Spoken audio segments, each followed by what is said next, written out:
Sudah. Sudah? Oke.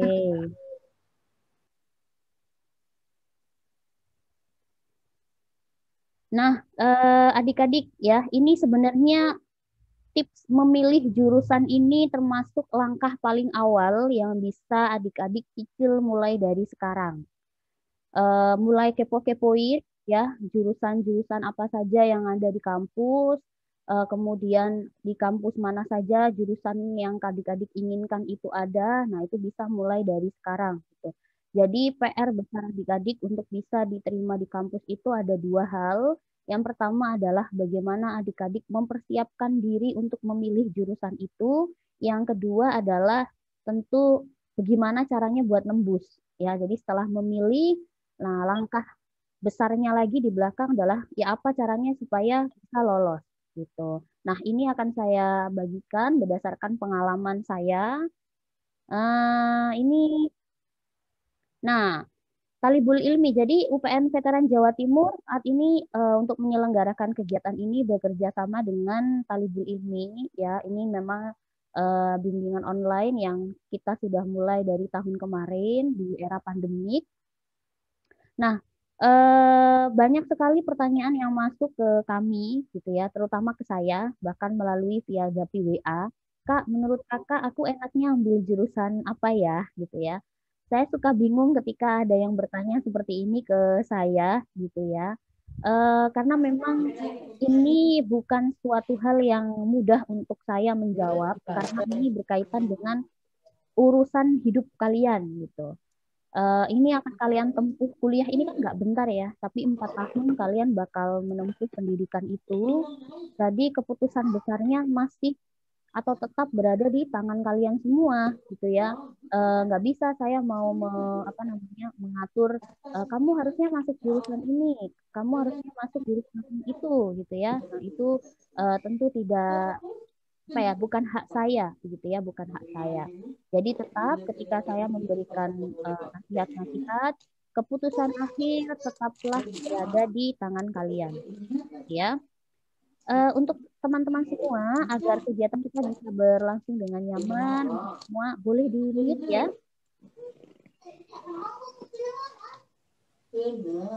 Iya, siapa ini?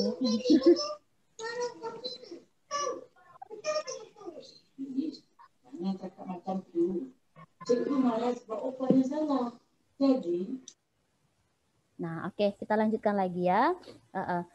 Jadi biasanya ketika saya mendapatkan pertanyaan ini, saya selalu mengarahkan kepada kalian untuk mengingat kembali, gitu ya, mengingat kembali apa sih yang ingin kalian tuju nanti setelah lulus, gitu ya, dan apa yang kalian sukai tentunya. Oke, ini saya mau cerita tentang diri saya dulu ya.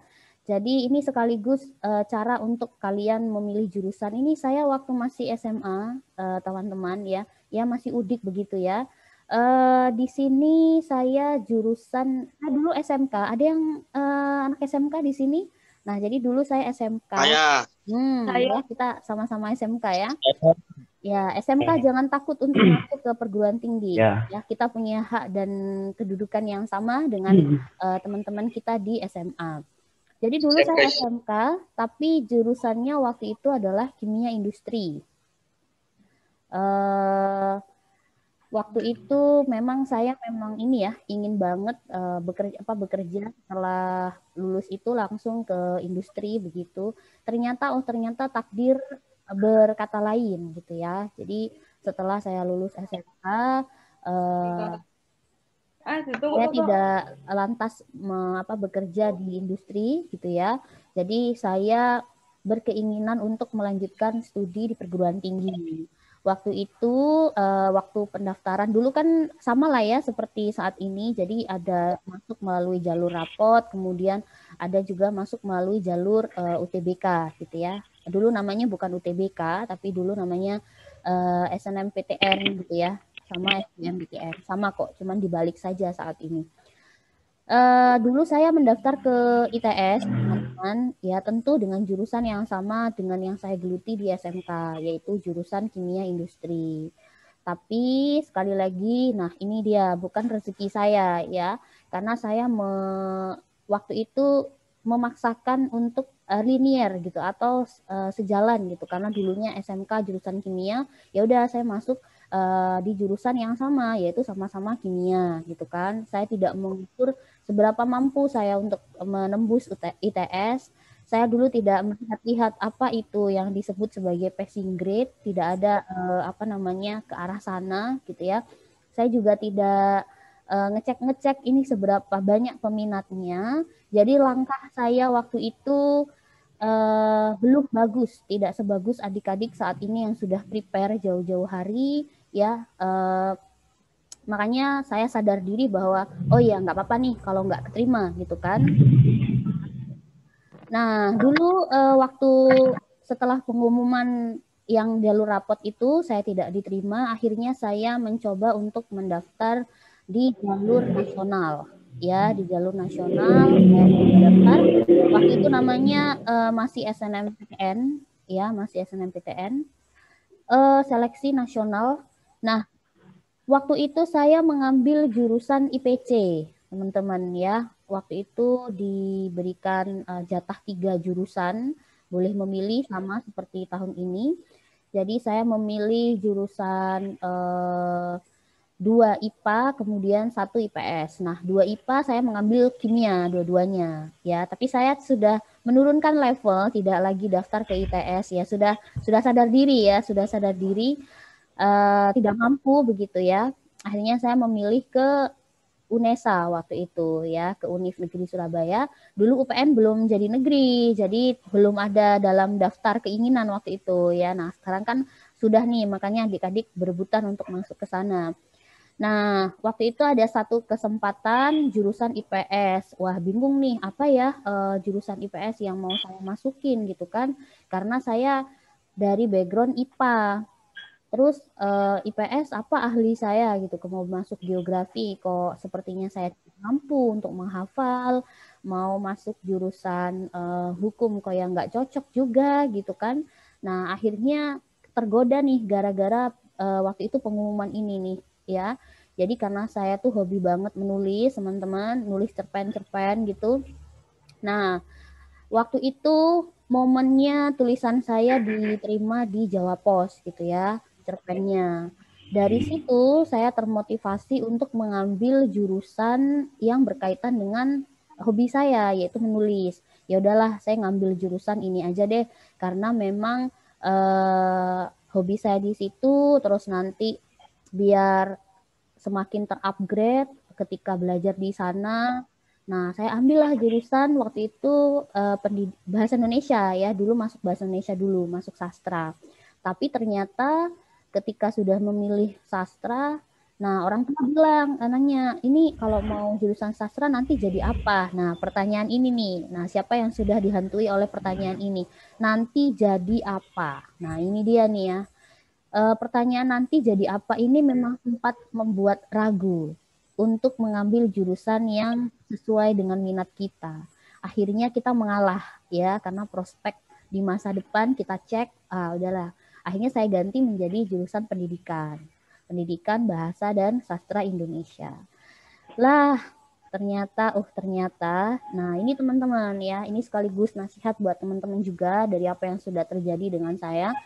Jadi ketika teman-teman sudah berani memilih, ya ini ya, berani memilih, maka teman-teman harus berani bertanggung jawab untuk mengambil jurusan itu dan berkuliah di dalamnya. Ketika 3 pilihan jurusan itu sudah teman-teman tata, pilihan 1X, pilihan kedua Y, pilihan ketiga Z, berarti teman-teman harus konsekuensi. Kalau nanti diterima di satu jurusan itu, ya saya harus jalani, saya harus ambil gitu. Jangan sampai jurusan ketiga yang adik-adik letakkan di pilihan ketiga itu menjadi apa ya ibaratnya hal yang paling tidak disukai gitu. Dan itu hanya setengah-setengah buat menjalankannya. Jangan ya, jangan sampai demikian. Jadi harus tetap diambil karena memang itu sudah adik-adik pilih. Oke. Jadi waktu itu pengumumannya saya keterima di jurusan Pendidikan Bahasa dan Sastra Indonesia. Nah, loh ya. Ya memang waktu itu seperti durian runtuh ya. Itu rezeki ya kalau durian runtuh ya. Seperti dunia runtuh, bukan durian runtuh ya. Dunianya runtuh. keinginannya besar itu memang di kimia, tapi takdir membawa saya ke jalur yang yaitu bahasa dan sastra ini. Waktu itu apa langsung diambil? Ya enggak, adalah dilema-dilema gitu ya, sedih, itu wajar lah ya, sedih, tidak menerima, ini seperti apa gitu ya, kayak apa nanti kuliahnya, terus nanti lulusnya gimana, masih ada pertanyaan-pertanyaan seperti itu gitu. Tapi kemudian saya berpikir lagi bahwa ya itu tadi sudah saya pilih gitu ya, kenapa saya tidak menerima? Karena banyak orang di luar sana yang ingin masuk jurusan yang saya ambil tapi belum dapat rezekinya. Akhirnya saya memutuskan dengan lapang dada saya ambil jurusan ini. Gitu. Jadi saya berkuliahlah 4 tahun di Universitas Negeri Surabaya jurusan Pendidikan Bahasa dan Sastra Indonesia. Ternyata ya itulah jalan yang dipilihkan oleh Tuhan gitu kan untuk saya. Ketika itu kalian ikuti, nah waktu itu, nah sekarang kemarin saya menempuh ini ya pendidikan S2 di Universitas Indonesia. Nah ketika kalian tidak mampu, bukan tidak mampu ya, belum rezekinya, kalau saya katakan belum rezekinya untuk masuk di kampus yang kalian impikan gitu ya, daftar top kampus di Indonesia gitu, jangan menyerah ya, masih ada jenjang pendidikan tinggi yang lain yang bisa adik-adik tempuh gitu ya, yaitu S2 maupun S3. Nah, ketika itu waktu saya kuliah di ini foto saya waktu kuliah di UNESA, ada kesempatan ini beda ya, ini masih langsing gitu. Jadi dulu sempat saya ada studi banding ke Jakarta Bandung, kemudian mampirlah ke UI gitu. Di sana ada brosur ya, brosurnya magister gitu kan, magister linguistik. Sempat saya tergiur ya, ini bagus nih gitu kan buat masuk kuliah ke sini gitu. Tapi sadar, wah mampu nggak ya gitu kan. Secara kemampuan kayaknya jauh gitu ya. Terus dari kemampuan finansial juga tidak memungkinkan. Tahu sendiri kampus-kampus yang bagus biasanya biayanya juga termasuk kategorinya tinggi. Nah, ternyata takdir Tuhan itu kita tidak ada yang sangka gitu. Kita terus berikhtiar saja, terus berusaha, berdoa juga ya. Nah, akhirnya saya waktu itu keterima di UI jurusan Magister Linguistik tahun 2016. Ya, berbeda lagi jurusannya ya, tapi masih berkaitan. Jadi di UNESA itu kan pendidikan ya, tapi di UI saya mengambil ilmu murni. Ya nggak apa-apa. Ilmu itu apa namanya semakin berbeda, semakin banyak wawasan kita. Nah, ini saya waktu di UI ya, sudah lulus tahun 2018. Saya agak jeda cukup lama ya waktu itu dari S1 ke S2, jeda sekitar 2 tahun begitu. Ini ada satu tokoh yang tentu menjadi inspirasi kita untuk jangan sampai salah jurusan gitu ya. Jangan sampai salah jurusan. Salah jurusan memang tidak apa-apa gitu, asal kita bisa sukses dengan apa yang kita tekuni di masa nanti gitu. Siapa yang tahu siapa ini? Ada yang tahu? Ini penulis terkenal ya, penulis novel 99 Cahaya di Langit Eropa, namanya Hanum Salsabila Rais. Ya, namanya Hanum Salsabila Rais. Nah, si Hanum ini dia dulunya kuliah di UGM jurusan dokter gigi, teman-teman. Ya. Tapi apakah lantas dia berhasil menjadi dokter gigi? Apa dia memakai ijazahnya sebagai dokter gigi itu untuk membuka praktik atau bekerja di institusi atau instansi yang berkaitan dengan dokter gigi? Tidak, ya. Si Hanum tidak mengambil itu.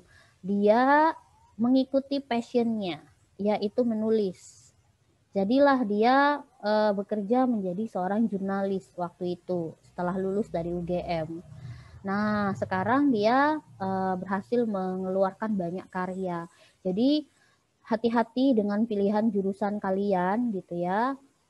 Jangan sampai jurusan itu justru membuat kalian menjadi tertekan ketika nanti kuliah gitu ya.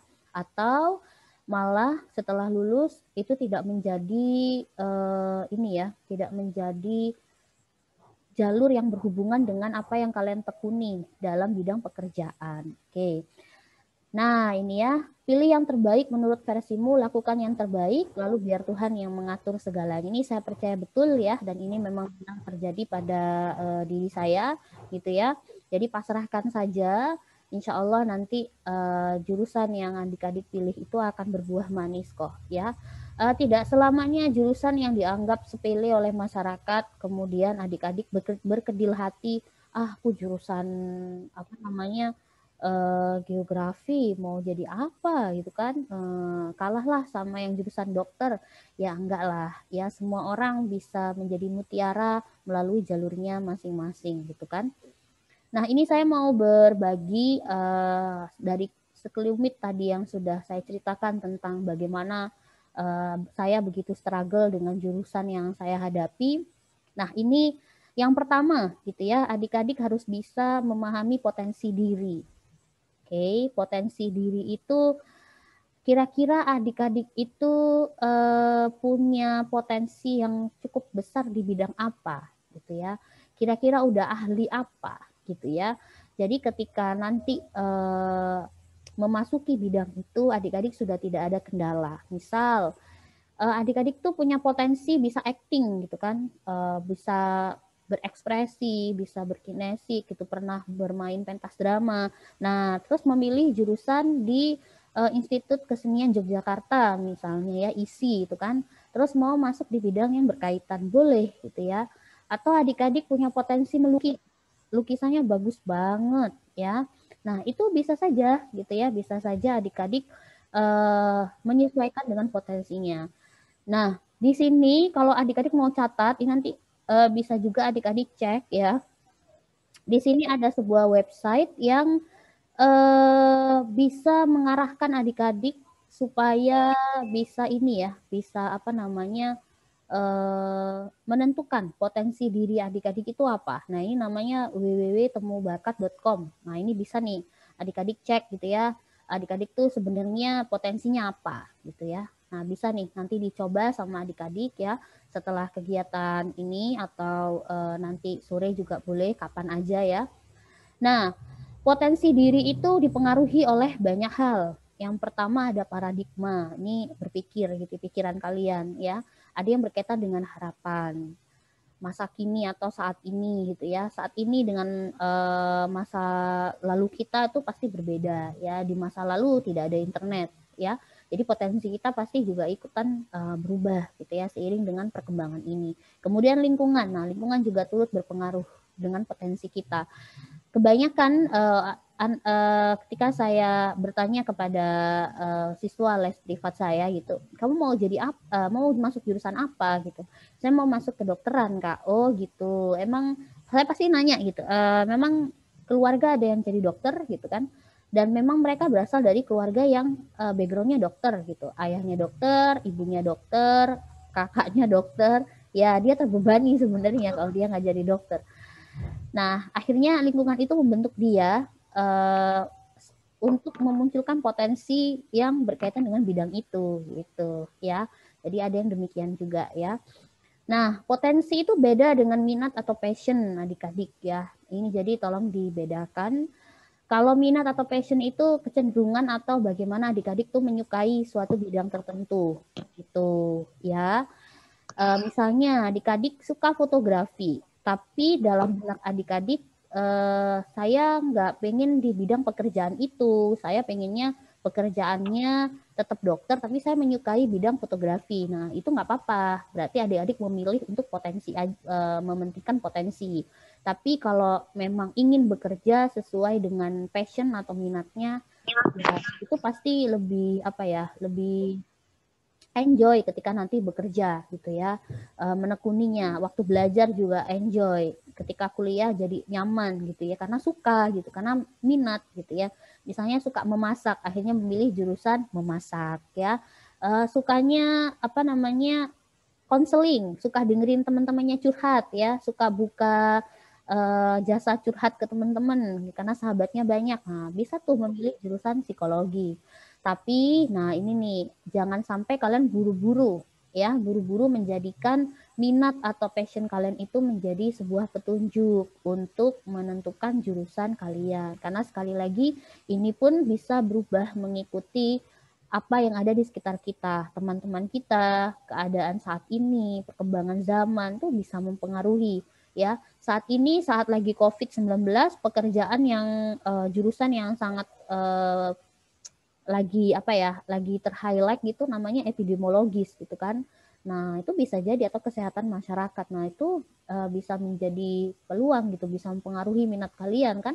Ketika kalian melihat, wah itu keren nih Bapak Bapak yang mengumumkan itu. Keren banget nih menyampaikan masalah COVID-19 gitu kan, masalah kesehatan masyarakat. Nah, lalu teman-teman memilih untuk mengambil jurusan itu. Nah, itu boleh juga ya, boleh juga. Kemudian, nah ini peluang kerja. Cek juga nih. Ini kita saya pribadi tidak menutup kemungkinan gitu ya. Jadi saya selalu memberikan nasihat kepada yang bertanya kepada saya dua hal dulu gitu. Sebelum kita ngomongin passing grade ya, teman-teman. Dua hal dulu nih. Satu, apa sih yang kamu sukai? Apa potensi kamu? Lalu yang kedua, coba deh cek gitu ya. Kalau memang kamu nggak punya hobi apapun, nggak punya kesukaan apapun, ya, nggak punya potensi apapun, ya, ya sudah, berarti kalian ngecek aja saat ini peluang kerja atau prospek jurusan itu di masa depan seperti apa. Saat ini ada jurusan yang di UPN juga baru dibuka ya, namanya jurusan data science. Jurusan itu prospeknya tinggi di masa depan ya, karena ada banyak perusahaan baru yang berdiri, tapi perusahaan itu bergerak di bidang data science ya, bagaimana kayak melakukan survei-survei gitu, apa saja makanan yang disukai di masyarakat gitu kan, kadang kan perusahaan yang sudah besar membutuhkan survei-survei itu ya, statistik tapi bentuknya lewat ini ya, lewat teknologi informasi lah gitu. Jadi saya tidak tutup mata terkait apa yang menjadi peluang kerja di masa depan karena kita tahu ya saat ini memang pengangguran cukup banyak, tapi jangan berkuliah, intinya gini, ini boleh untuk menjadi langkah awal ya, tapi nanti ketika berkuliah jangan jadikan kuliah itu sebagai proses untuk mencari pekerjaan, no ya, tapi berkuliahlah untuk menempa diri kalian supaya memiliki wawasan, memiliki kemampuan, memiliki soft skill yang dibutuhkan oleh masyarakat. Gitu ya. Kalau bisa, nah ini nih kalau bisa ya. Kalau bisa kalian setelah lulus bisa menciptakan pekerjaan untuk orang lain atau memiliki inovasi-inovasi yang bermanfaat ya. Misal, nggak apa-apa kalian memilih pekerjaan sebagai dokter, memilih jurusan dokter, iya Kak, ini prospek kerjanya bagus nih ya, di masa depan dia keren ya. Saya memilih jurusan ini, dapat silakan, oke. Tapi nanti tempalah diri kalian. Nah setelah lulus, kalau bisa seperti ini ya, seorang tokoh yang ada di Malang itu, lupa deh saya namanya. Nah itu kan dia setelah lulus kedokteran dia tidak bekerja di rumah sakit gitu kan, tapi dia membangun sebuah klinik yang berbasis pembayaran dengan sampah. Nah, ini dia nih ya. Nah, itu kan keren ya, itu kan keren. Jadi ini boleh tapi jangan menjadi acuan besar. Kemudian yang kedua, nah ini jangan jadi bebek teman-teman ya, jangan jadi bebek. Teman-temannya pada ke UPN semua, ambil jurusan informatika, lalu ikutan semua ya, karena temennya bilang, ih bagus ini bagus banget ini gitu kan, terus ikut gitu kan. Nah, jangan sampai demikian ya, adik-adik ya. Jadi sekadar ikut-ikutan. Tentukan apa yang adik-adik mau, yang adik-adik sukai. Pokoknya jangan dengarkan omongan orang lain ya. Selagi itu negatif atau mengganggu ininya ya, mengganggu pilihan kalian dalam memilih jurusan. Setelah kalian sudah menentukan daftar, kalau bisa dari sekarang itu sudah di list teman-teman ya, jurusannya apa. Misal nih kalian mau masuk jurusan hukum, list hukum itu ada di kampus mana aja yang buka jurusan itu, cek ya. Kalau emang kalian nggak mau merantau, cek di Jawa Timur aja mana aja kampusnya. Oh UNER ada, oh UNESA ada, oh ITS nggak ada ya, cek. Jangan sampai nanti mau masuk ITS jurusan apa namanya pendidikan nggak nyambung ya. Kalau mau jadi guru pilih kampus yang sesuai. Terus eh, lakukan risetnya nih. Setelah sudah terdata semua, kalian riset lokasi kampusnya di mana, kampusnya seperti apa, ya. Jangan sampai kalian nanti, kampusnya kok jelek banget sih gitu kan, namanya aja nih yang bagus. Nah, jangan sampai demikian. Terus mata kuliahnya apa aja, gitu ya. Cocok nggak nih sama yang mau kalian pelajarin gitu. Ini jangan sampai seperti saya waktu itu. Saya memilih jurusan pendidikan bahasa dan sastra Indonesia, tapi saya nggak ngecek mata kuliahnya apa. Akhirnya ketika berkuliah, saya menemukan penyesalan. Lah, kok saya nggak diajari nulis ini di sini ya? Karena saya berangkat dari motivasi, oh kalau saya berkuliah di jurusan ini, saya akan mendapatkan materi tentang menulis. Ternyata di kampus nggak ada. Ya, kalau mau nulis ya nulis aja sendiri, itu urusan kamu dalam mengembangkan diri gitu kan. Jadi silahkan bebas. Oke, dari situ adik-adik harus cek dulu mata kuliahnya apa. Kemudian lulusannya, ini penting banget. Biasanya kalau kalian ketik nama kampus di Google, itu langsung dia keluar nih. Nah, langsung keluar. Lulusannya siapa aja yang lulus dari situ. Itu bisa juga memotivasi kalian ya untuk mengambil bidang yang sama. Akreditasi ini cek juga. Nanti saya jelaskan lebih mendetail di slide berikutnya ya terkait akreditasi kenapa dia penting. Kemudian profil jurusan. Ya, kalian itu mau dibawa kemana sama jurusan itu karena mereka punya visi dan misi dan setiap kampus berbeda visi dan misinya meskipun jurusannya sama. Nah, cek dulu karena itu akan membentuk diri kalian sesuai dengan visi misi mereka gitu ya dan hati-hati. Oke, yang berikutnya nih, cocokkan dengan nilai atau kemampuan yang kalian miliki. Ini penting banget. Ya, penting banget. Kalian itu, tapi ini sebenarnya nggak bisa jadi acuan ya. Tapi memang setidaknya kalian bisa memperbaiki dari sekarang. Kalau memang sudah kebelet banget pengen masuk jurusan statistika. Oke, ini jurusan statistika ya teman-teman. Tapi kalian itu nilai matematikanya jeblok. Ya selalu KKM lah. Sedangkan mata kuliah di statistika itu selalu berkaitan dengan hitung-hitungan. Nah, itu kan nggak cocok ya. Nanti kalian malah terbebani ketika kuliah di situ. Jadi dicocokkan dengan nilai atau kemampuan. Karena ketika tes masuk itu ya, kalau yang kemarin ada yang bercerita soalnya beda-beda. Ini kayaknya dicocokin sama jurusan yang kita ambil deh Kak gitu. Nah itu bisa jadi ya teman-teman. Jurusan yang ini soalnya lebih rumit. Jurusan sosial ya matematikanya nggak banyak karena memang itu nggak dibutuhkan. Jurusan teknologi atau statistika matematikanya lebih banyak karena memang itu menjadi inti dari perkuliahan mereka. Banyak hitung-hitungannya dan itu lebih kompleks daripada hitungan di kampus gitu kan di sekolah ya. Nah ini bisa menjadi acuan ya. Kalian mampu nggak, bisa nggak gitu ya. Karena ini masih ada 1 semester lebih, boleh kalau mau di-upgrade ya. Kan manusia itu tidak selamanya stagnan, dia selalu berubah. Kemampuannya pun berubah. Bahkan batu aja kena air setetes demi setetes akan berlubang ya. Apalagi kalian masih banyak waktu untuk bisa mengubah diri. Nanti kalau misal keterima di kampus ternyata saya rasanya kok nggak mampu gitu ya. Saya punya teman yang ya di sekolah biasa-biasa aja gitu ya, waktu kuliah biasa-biasa, waktu di SMA biasa-biasa aja. Tapi ternyata dia mampu loh berkuliah di bidang kedokteran dan dia sekarang jadi dokter. Nah itu kan suatu yang keren ya. Dia berani, dia berhasil mengubah dirinya, menempa dirinya menjadi lebih baik gitu kan.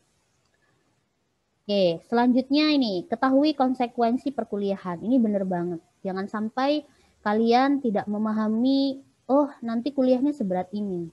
Misal, kalian ngambil jurusan kimia. Kalian harus tahu kalau kimia itu bakal selalu pulang malam. Beda sama teman-teman kalian yang jurusan, apa namanya, yang tidak ada praktikumnya gitu. Kalian akan selalu pulang malam. Karena praktikum, apa namanya, di bidang kimia, biologi, fisika itu ada beberapa alat yang tidak bisa ditinggal ketika sudah selesai praktikum. Jadi sebenarnya mereka sampai menginap juga di kampus gitu ya. Tujuannya cuman apa? Cuman buat mendinginkan oven ya. Jadi ada konsekuensi yang harus kalian cek gitu kalau kuliah jurusan ini apa. Mau masuk jurusan olahraga, ya harus konsekuensi. Kalau jurusan olahraga perutnya menggelambir ya nggak lucu juga ya teman-teman. Harus terima konsekuensi, harus olahraga setiap hari gitu kan. Nah itu ya. Nah termasuk dokter juga ya harus siap gitu kan nanti berhubungan dengan hal-hal yang bersifat di luar dugaan kita gitu, berhubungan dengan mayat, kemudian darah dan lain-lain gitu. Ini harus siap kita ya. Kemudian pilih perguruan tinggi. Nah, ini penting banget nih. Siapa yang tidak ingin kuliah di Indonesia boleh menentukan kuliah di luar negeri. Di prepare dari sekarang kalau memang mau masuk ke luar negeri. Apa saja yang dibutuhkan, bagaimana prosedur pendaftarannya dicek ya. Kalau mau masuk ke ASEAN, ya ini daftar kampus yang bisa kalian masukin gitu. Dan biasanya mereka ada jalur beasiswa. Lumayan kalau kalian bisa kuliah di sana gratisan ya. Terus kalau kampus di dalam negeri, nah ini ada peringkat ya. Ini bisa kalian pilih. Tapi sekali lagi kembali kepada yang tadi, kemampuan kalian ya. Semakin tinggi atau semakin top ranking kampusnya, semakin konsekuensi yang harus kalian tanggung ketika berkuliah itu semakin berat ya. Banyak hal yang di luar dugaan gitu ya. Nah, ini dia nih yang tadi saya sempat singgung terkait akreditasi. Banyak banget teman-teman waktu tahun 2020 kemarin DM saya, WA saya, Kak atau Min, akreditasi itu penting nggak sih gitu ya. Saya itu mau masuk jurusan aktuaria. Waktu itu aktuaria mana ya? UB atau di mana gitu kan. Aktuaria itu ya anggap saja UB ya, lupa saya. Nah, di situ dia baru gitu, baru dibikin prodinya, jadi belum ada angkatan sebelum sebelum dia gitu. Jadi dia kalau masuk di situ ya dia jadi angkatan pertama. Nah, otomatis ketika sebuah prodi itu masih baru, berarti kan akreditasinya nggak ada tuh, ya zero, dia zero atau akreditasinya dipukul rata C biasanya. Nah, kayak gitu tuh gimana Kak, gitu kan? Ada beberapa hal yang ada beberapa hal yang dianggap penting gitu terkait akreditasi. Tapi ini juga nggak bisa jadi acuan kalian ya. Jadi dia itu menunjukkan kualitas pendidikan atau kualitas jurusan yang kamu mau tempuh gitu ya. Seberapa bagus dia, seberapa bagus lulusannya, karena akreditasi itu mencakup semuanya, mencakup dosennya, tenaga pendidikannya, kemudian lulusannya, lalu bagaimana proses belajar mengajar di dalamnya. Nah itu semuanya ini ya, semuanya tercakup gitu. Ada sarana dan prasarana itu juga tercakup di dalamnya. Gitu. Nah, itu perlu kalau memang kalian menganggap itu penting ya. Kalau ini nggak terlalu yang gimana-gimana sih ya. Kalau memang prodi itu baru berdiri ya kalian harus legowo menjadi yang pertama. Lalu untuk persyaratan bekerja. Nah, ada beberapa institusi pemerintahan atau institusi apa namanya kayak perusahaan-perusahaan gitu yang ngecek juga akreditasi dari prodi itu. Tapi ada juga yang tidak ngecek gitu, tapi ngeceknya dari mana kampusnya gitu. Misal nih ya, kalian ngambil jurusan teknologi informatika, enggak teknologi informatika ya, jurusan apa ya? Di UNER ada informatika nggak ya? Misalnya jurusan informatika di UNER. Kemudian ada teman lain ngambil jurusan informatika di ITS. Kalian melamar kerja bareng-bareng di institusi yang sama. Biasanya institusi itu lebih memilih ITS. Kenapa? Karena bidang keilmuannya atau cakupan keilmuannya itu lebih praktis di ITS. Karena di UNER itu dianggap lebih teoritis. Karena secara visi misi udah berbeda ya. ITS Institut Teknologi, yang UNER itu universitas, jadi beda visi misinya gitu ya. Kemudian untuk persyaratan CPNS, nah ini ada juga nih ya yang mensyaratkan akreditasi. Biasanya ini untuk jalur-jalur yang prestasi, misal jalur kumlot gitu ya. Saya terlewatkan, saya juga termasuk yang orang yang kena dampak ini. Karena akreditasi itu melekat dalam diri kalian, akreditasi jurusan ya yang saya katakan ya. Akreditasi jurusan itu akan melekat dalam diri kalian ketika kalian lulus. Jadi kalau kalian masuk, akreditasi itu nggak begitu penting. Jadi berdoalah selama kalian masuk, prodi itu bergerak. Prodi itu memaksimalkan akreditasinya. Jadi kalau prodi itu masih baru, misal aktuaria atau data science di UPN itu kan masih baru ya, baru semester ini nih dibuka dan baru ada satu kelas data science. Nah, ketika nanti ketika kalian lulus setelah 4 tahun, nah bisa saja akreditasinya berubah menjadi A. Nah, maka ijazah kalian itu barengan sama akreditasi itu. Jadi otomatis akreditasi yang kalian terima nanti buat syarat-syarat yaitu yang dimasukin. Jadi nggak boleh akreditasinya ngawur gitu tahun 2000 sekarang gitu ya. Padahal kalian masih kuliah, itu nggak boleh. Atau ketika kalian sudah lulus tahun 2020 ini, terus nanti 2024 akreditasinya jadi A, kalian mau masukin ya nggak bisa. Itu tidak diizinkan gitu dari lembaga yang menerima. Nah, saya termasuk korban juga ya karena akreditasi ini. Jadi linguistik UI, ini linguistik loh ya, sekelas UI loh ya. Tapi akreditasinya jurusannya itu B, teman-teman ya. Jadi nggak A.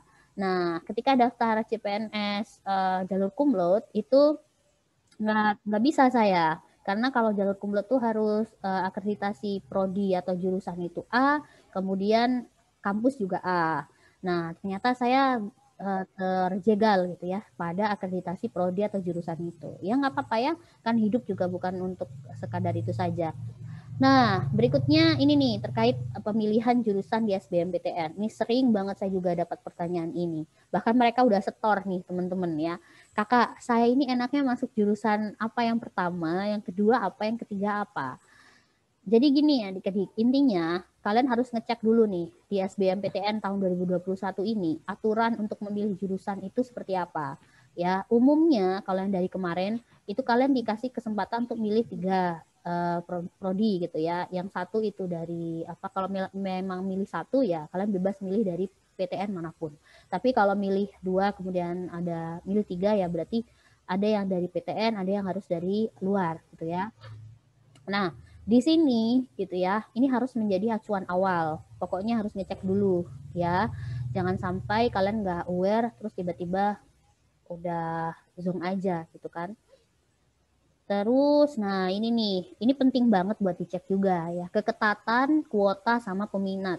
Wah, apa ini Kak? Jadi, namanya jurusan itu punya namanya keketatan. Kalian harus ngecek dulu nih. Dari mana cara ngecek keketatan, Kak? Dari membandingkan persentase antara kuota dengan peminatnya. Ya, antara kuota dengan peminatnya. Kuota jurusan itu dibuka berapa, ya. Kemudian peminatnya berapa? Loh, Kak, kita kan nggak tahu tahun ini peminatnya berapa. Ya, ceknya tahun sebelumnya, 2 tahun sebelumnya bisa dicek ya, tahun 2020 sama 2019. Berapa peminatnya, kuota yang dibuka berapa. Biasanya akan selalu sama, tapi tidak jadi acuan. Misal, ada satu jurusan yang baru dibuka saat ini, misal tadi data science UPN, itu kan baru buka satu kelas, berarti kuotanya mungkin hanya 40 orang, 42, 43-an. Tapi nanti tahun berikutnya bisa jadi nambah ya, 2 kelas, 3 kelas. Nah, itu berarti kuotanya nambah dong ya. Nah, tapi peminatnya berarti bisa jadi makin banyak juga karena mereka punya pandangan yang sama. Kalian itu kalau kuotanya nambah, otomatis peminatnya yo tambah. Gimana ya? Kalau kuotanya banyak, kalian berpikir gini, wah ini bisa nih aku masuk ke sini nih karena kuotanya banyak ini ya. Ini pasti saya punya peluang untuk diterima. Nah, itu ya. Karena kalian berpikir seperti itu secara keseluruhan. Otomatis di tahun 2021 peminatnya membludak. Nah, itu kita tidak tahu ya. Jadi tidak bisa terprediksi. Kalian hitung saja ya. Ini jadi harus cek dari pendaftar sebelumnya. Jadi ini semakin kecil persentase, maka jurusan tersebut semakin ketat, guys ya. Jadi ini kalau jadi ini ada ilmu hukum UI sama dibandingin sama ilmu hukum Unpad. Nah, ini keketatan UI, hukum UI, sama-sama hukum ya. Nah, itu 2,3%. Berarti dia itu keketatan buat masuk atau nembus ke UPN, ke UI ini, itu berarti lebih besar ya. Jadi kalian harus berjuang belajarnya yang keras ya, buat bisa masuk di UI. Nah, caranya gimana sih Kak? Bagi aja ya, ini kuotanya dibagi dengan peminatnya, lalu dikali 100% ya, dibagi aja ya, nanti ketemu. Kalian bisa hitung sendiri. Jadi di kampus tuh nggak disediakan hitungan kayak gini, jadi kalian harus hitung sendiri ya. Umumnya kalau kalian sudah ikut bimbel gitu, kayak bimbel apa, kayak GO, Primagama gitu. Biasanya suka disediakan hitungan kayak gini, udah difasilitasi ya, karena kan kalian udah bayar. Nah, passing grade, saya tidak setuju dengan yang namanya passing grade. Jadi ada teman-teman kemarin tuh nanya ke saya, Kak, passing grade itu penting nggak sih? Enggak, karena passing grade itu nggak ada di kampus, teman-teman ya. Jadi passing grade itu hanya buatan bimbel. Bimbel tuh rame-rame membuat passing grade supaya kalian itu rame-rame datang les gitu ya. Jadi passing grade itu tidak menjadi acuan sama kampus. Intinya kampus hanya memilih orang-orang terbaik. Artinya yang skornya paling tinggi 70 misalnya nih, tadi hukum UI 75 orang yang diambil, yang daftar 3.000. Ya sudah, jangan yang daftar misalnya 5.000 ya. Yang diambil ya 75 orang yang nilainya teratas. Gitu ya. Cuman ada beberapa orang yang menjadikan ini sebagai acuan. Ya boleh ya. Aduh. Sebentar ya teman-teman, ini kok ada dangdutan di rumah saya. Bentar ya, ada pengamen ya.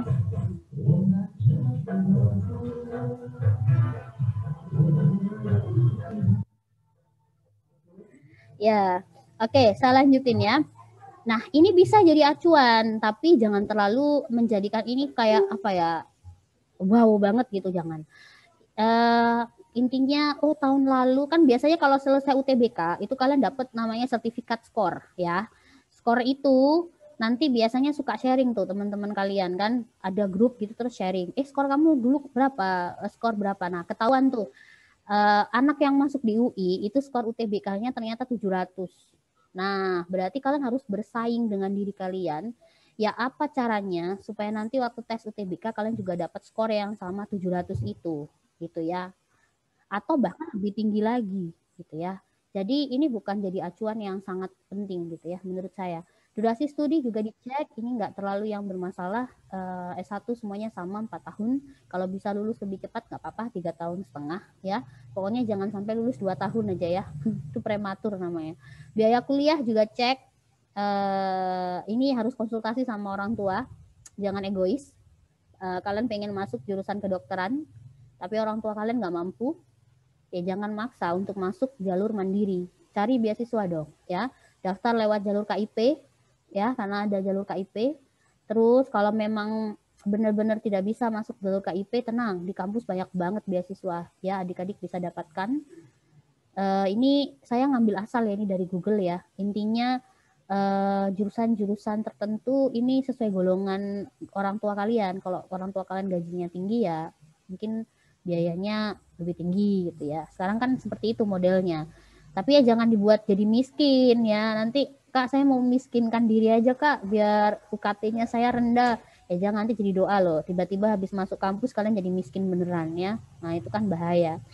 Konsultasi ke orang lain, betul banget. Tapi jangan salah guys ya, konsultasinya harus benar-benar ke orang-orang yang kalian kenal dengan baik. Guru BK ya, kalian harus konsultasi ke guru BK. Tapi kalau guru BK kalian nggak asik ya jangan usah konsultasi ya.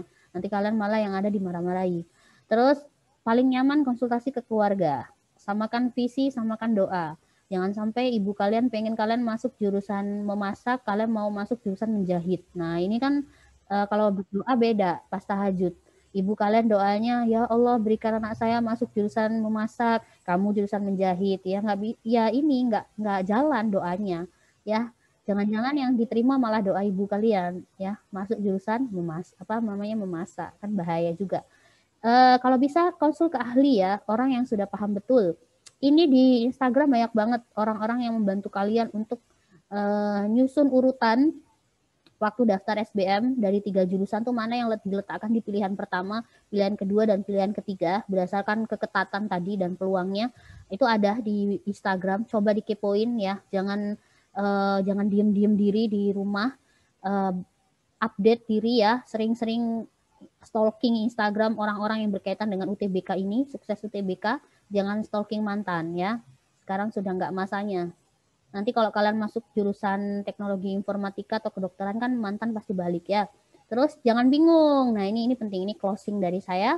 Jangan bingung, segera buat keputusan ya. Pilih intinya udahlah nggak usah terlalu memikirkan banyak hal. Kalau kalian emang sudah benar-benar suka, ingat aja kalau kalian sudah berikhtiar, udah menunjukkan apa ya perjuangan yang tinggi di proses itu, ya insya Allah pasti Tuhan akan kabulkan gitu ya. Kalau memang belum, ya kalian harus siap-siap plan yang lain ya, plan B, plan C gitu kan. Karena kan masuk kampus itu kan banyak jalur ya.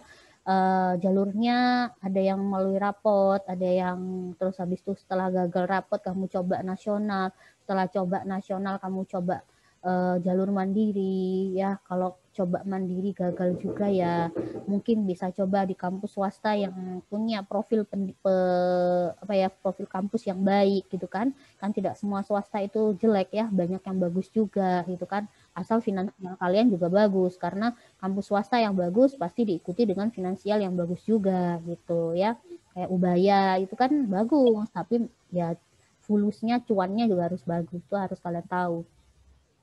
Terus ini saya ambil dari Zenius ya. Saya suka dengan quotes-nya. Pilih bidang yang membuat lo tertantang, pilih bidang yang bikin lo penasaran sampai lo rela buat ngulik itu siang malam tanpa kenal waktu, biar gak dibayar sekalipun. Pilih bidang yang tanpa disuruh pun lo curi-curi waktu buat belajar sendiri, iya. Atau tanpa sadar suka cari-cari info di internet atau lewat Google. Pilih jurusan yang memicu sense of wonder dalam diri lo, pilih jurusan yang benar-benar akan jadi muara ilmu pengetahuan yang ingin lo tekuni sampai akhir hayat lo. Bener, ini bener banget saya setuju ya. Intinya pilih jurusan yang kalian itu cinta pada pandangan pertama dan cinta sampai akhir gitu ya.